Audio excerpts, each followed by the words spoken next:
Cours de la mairie d'Abobo. Ces petites filles scolarisées issues de familles défavorisées des quartiers et sous-quartiers de la commune peuvent jouer, chanter et danser. Elles ont reçu des mains des responsables de l'ONG FEDEM, Femmes de Demain, des kits scolaires composés de cartables, de tenues et de fournitures scolaires. C'était à l'occasion de la 7e édition de la cérémonie de charité. Pour l'ONG FEDEM, il s'agit d'encourager et de soutenir les parents de ces enfants démunis, mais aussi de sensibiliser à scolariser leurs enfants, surtout la jeune fille. L'actuelle activité est organisée pour pouvoir sensibiliser les enfants et les parents pour un changement de comportement, pour que les enfants prennent leur étude au sérieux, qu'ils soient excellents en classe et pour être femmes de demain. Heureux, parents et enfants ont exprimé toute leur reconnaissance aux donateurs. Je veux dire à FEDEM qu'ils sont gentils, ils sont adorables. Ils ont donné des livres pour qu'on puisse travailler bien à l'école, être premier de la classe. Je veux les remercier pour tous ces bienfaits. Je remercie l'ONG FEDEM pour l'initiative pour aider les parents. C'est un soulagement. On les félicite, qu'ils continuent comme ça. Cette cérémonie de remise des kits scolaires aux petites filles scolarisées issues des familles défavorisées a bénéficié du soutien des autorités communales et du ministère de la Femme, de la Famille et de l'Enfant. Si nous avons décidé d'avoir des enfants, alors il faut que nous assumions notre rôle de parents en toute responsabilité. Sinon, les enfants, nous le réclamerons demain. L'organisation non gouvernementale FEDEM entend multiplier ses actions de portée sociale dans d'autres quartiers de la commune. Sa mission, susciter une prise de conscience chez la femme en vue de contribuer à l'édification d'une nation forte et lutter pour la scolarisation de la jeune fille et le bien-être de la femme.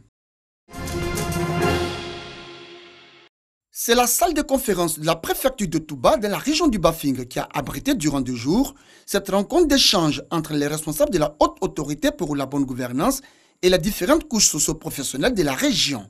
Occasion pour Assita Siloué, chef de délégation, d'exposer sur les méfaits de la corruption et ses conséquences sur l'économie nationale, mais aussi sur le bon fonctionnement de l'administration publique et privée.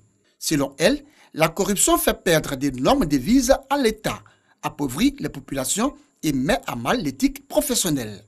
L'émissaire de Ngolo Koulibaly, président de la haute autorité pour la bonne gouvernance, a invité les uns et les autres à tourner le dos à la corruption, un délit puni par la législation ivoirienne. Corrupteurs et corrompus sont passibles des peines qui vont de l'emprisonnement à des amendes dont la durée et le montant sont fonction de la gravité des faits.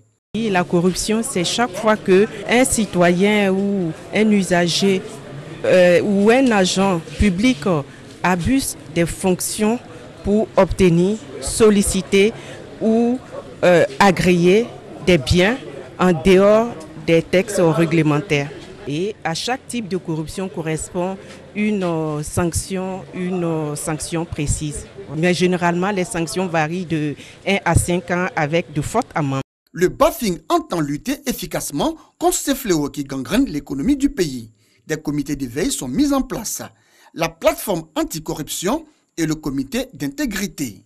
Responsables de la haute autorité pour la bonne gouvernance et préfet de la région du Bafing avertissent.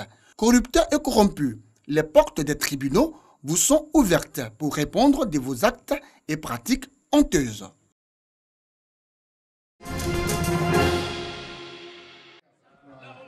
Maïmouna Ouattara, c'est la nouvelle présidente de l'Association des femmes musulmanes de Côte d'Ivoire AFMC, section Tanda, ville située dans la région du Gontougo, au nord-est du pays. Elle a été investie en présence de la présidente nationale de l'AFMC et la présidente régionale AFMC du Gontougo. L'investiture de la présidente des femmes musulmanes du département de Tanda s'inscrit dans le cadre de la redynamisation de cette structure féminine islamique. Nous demandons l'union, parce que c'est très important, l'union de toutes les femmes de Côte d'Ivoire et que nous puissions marcher dans la même droite ligne. Maïmouna Ouattara, la nouvelle présidente AFMC de Tanda, a exhorté la communauté musulmane de cette localité à la soutenir afin de lui permettre de mener à bien la mission à elle confiée. À cette occasion, une conférence autour du thème « le rôle de la femme musulmane dans la société a été développé. Cette cérémonie d'investiture a vu la participation des imams, des guides religieux, de la chefferie traditionnelle des Élisées cadres de la région et a bénéficié du soutien du ministre de l'Agriculture et du Développement rural, Kobena Kwasi Adjoumani, par ailleurs, fils du Gontougo, parrain de la dite cérémonie. Notre sœur que vous venez d'installer, est-ce qu'elle est djoula? Elle est certes musulmane, mais c'est le Koulango qu'elle parle. Mais vous avez décidé de l'installer parce que c'est une femme qui est hautement spirituelle. C'est ce que nous recherchons. Il ne faudrait pas diviser les gens. Moi, je suis chrétien catholique. Mais chaque fois que je suis à côté de mes frères musulmans, que ce soit ici, partout dans le monde, où je vais, quand il y a des musulmans, je suis là. Quand il y a les chrétiens, même ici, il y a des chrétiens qui ne sont pas catholiques, qui me sollicitent, je suis là. Donc vraiment, je voudrais vous dire de ne pas mettre de barrière entre les religions. À la veille de cette cérémonie d'investiture, imams, guides religieux, prédicateurs, fidèles musulmans et population des Tanda ont célébré le Maoulid, fête qui commémore la naissance du prophète de l'islam, le prophète Mohammed, paix et salut de Dieu sur lui.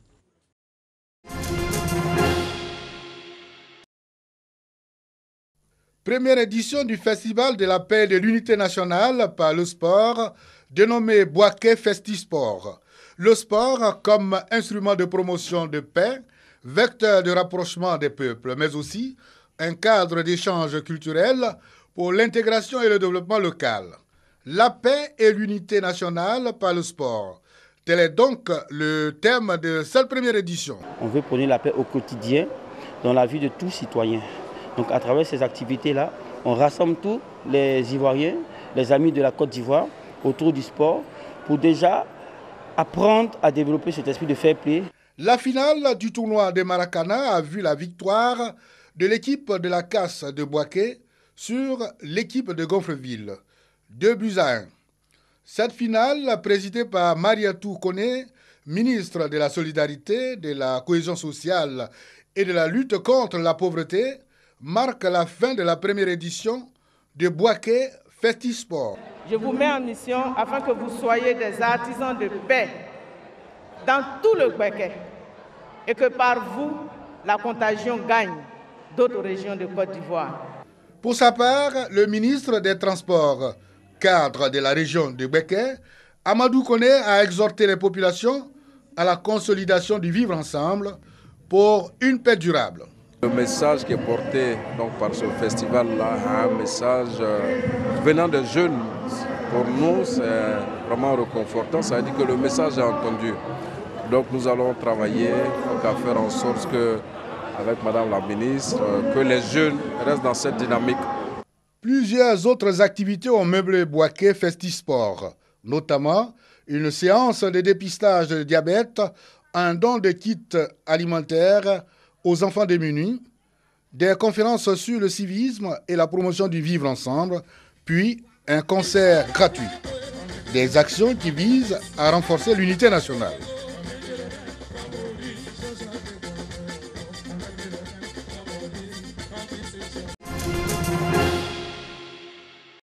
La chefferie d'Anoumamba a organisé un tournoi entre les fils de sa commune.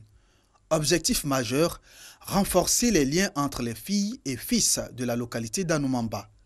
Au cours de cette compétition, les cadres de cette région du Moronou ont rappelé le bien fondé des valeurs sociales dans un esprit de cohésion, de solidarité et de paix.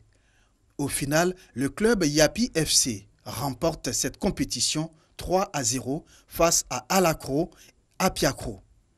Enguerrand Kassi, premier adjoint au maire d'Anoumamba et parrain de cette activité, a salué les efforts de la chefferie traditionnelle à garantir un climat de paix, gage de développement. Aux finalistes, le premier adjoint au maire a offert des médailles, des équipements, maillots et ballons au centre de football Académie des Princes d'Anoumamba, APA. Il a par ailleurs rendu un hommage à Eoussou Kom pour sa contribution dans le développement du football dans la commune d'Anoumamba. Engagé dans le développement de la commune, dont il est le premier adjoint au maire, Enguerrand Kassi met un point d'honneur à la promotion des valeurs cardinales qui garantissent le bien-être de ses administrés.